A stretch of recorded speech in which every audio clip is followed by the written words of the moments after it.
You know when you're at a party and you're having a conversation with somebody and all of a sudden they start to do this thing where they kind of go like this and they look over your shoulder maybe for somebody a little bit more interesting behind you to talk to? I call that the meerkat.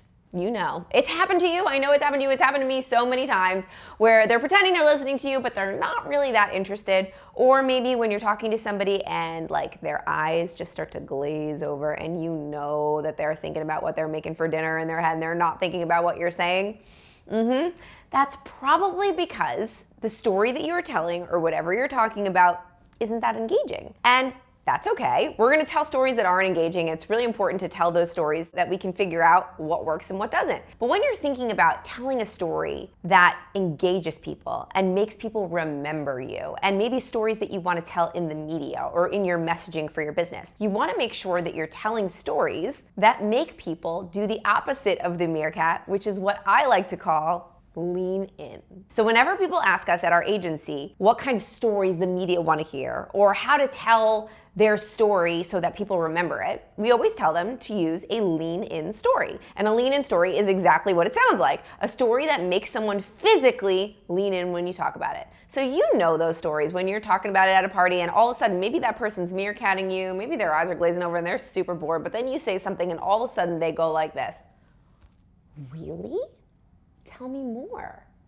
That is a lean-in story. And that story might not be a story that you even thought was a lean-in story. It may be something that you thought was totally boring because our stories are too close to us. We don't necessarily know what's interesting and what's not anymore because we lived them. Like I think all the stories about myself are boring, but sometimes when I tell them, people lean in and they're like, holy crap. And I'm like, wow, maybe I should tell that story more. A lot of the times, our lean-in stories are actually our more imperfect stories, our more messy stories. The stories that make us different, the stories that make us stand out, and the stories that make people lean in are more relatable, more human, or what I also like to say often is messy. Keep in mind, your mess is often your message. I used to be on a TV show on VH1 called That Metal Show. And I used to look a lot different than I do now. I used to have really big, really platinum blonde hair, and I would interview rock stars. Now, that was a time in my life that I'm very grateful for, but when I transitioned and I was no longer on the show and I was building a business in a totally different world, I didn't want anybody to know that I was the girl from VH1. No one. I was like, it has nothing to do with my business now. My business was about fitness and wellness. Couldn't be further away from rock and roll and heavy metal music. So I vowed to never talk about it until one day when I realized what my lean-in story was.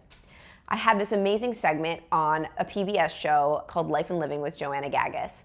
And I went in thinking that it was going to be all about working out and eating healthy. That was the pitch that I did. And I even went to the interview wearing like Lululemon leggings and like a whole workout outfit. And I get to the studio, I sit down in the chair across from Joanna, who was about to interview me. And she's like in this beautiful dress. I thought we were gonna be working out together. So I'm sitting there in my workout clothes feeling like, oh my gosh, I don't feel cute right now. You know that feeling?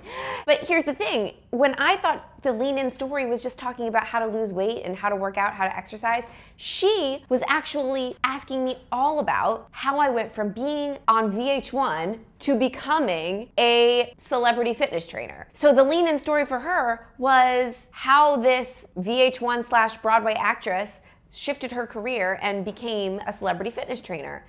And I was like, wait a minute. This is what people find interesting. The fact that I was on VH1, the fact that I was on this heavy metal talk show, the messier part of my life is in fact the thing that makes people lean in. And when I started talking about that more, I got more media. People remembered me more. I got more opportunities, believe it or not, because that story was different. It made me stand out. It was interesting, and it made me more human. We all had a journey or a story that brought us there. So you are in luck because today I'm going to teach you how to tell that story in a really succinct way, the simple structure story. And it is a 3-part structure to format your story so you can tell it really quick, to the point, get the story across, and most importantly, share your mess as your message to create an impact and to make your story really memorable.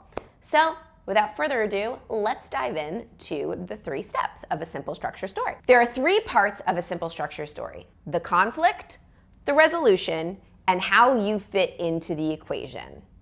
Okay, let's go through each one. So the first part is the conflict. Just like in any great movie or great TV show, you want to know how the problem was solved or what the problem was so that you could solve the problem or where you came from to get to where you are. Your conflict can be a couple of sentences that just explains where you were before or why you decided to make a change or the shit that happened to make the shift happen. A great example is one of our amazing friends and clients, Amy Lacey from Cauliflower Foods. She invented cauliflower pizza crust.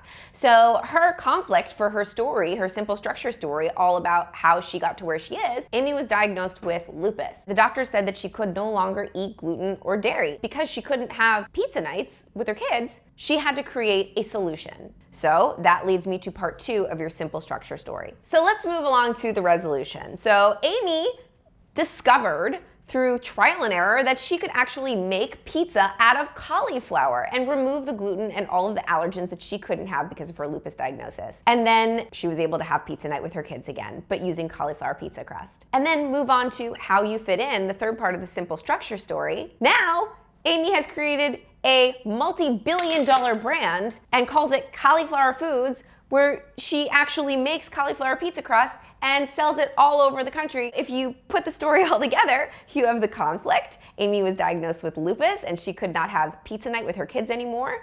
The resolution, she discovered that she could make healthier version of pizza with cauliflower, and then how she fits in. She decided to take this idea to the masses, created Cauliflower Foods, and brought cauliflower pizza crust to the world in a really amazing, impactful, and profitable way. That, my friends, is how you create a simple structure story. Jen, where do I use these simple structure stories now that I have it? What do I do with it? Well, the cool thing is you can use a simple structure story absolutely anywhere. There are so many instances in our lives where we need to be able to tell our story in a really quick, easy way.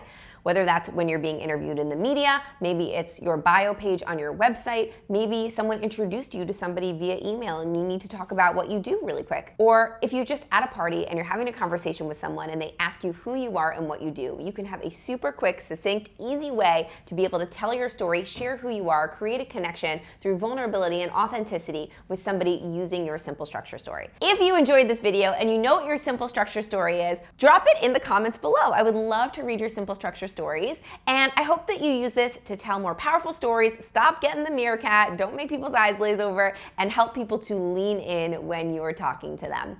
If you want more tips like this with mindset, motivation, manifestation, and storytelling, just make sure you subscribe and hit the bell so I can bring you more fun videos like this. See you soon.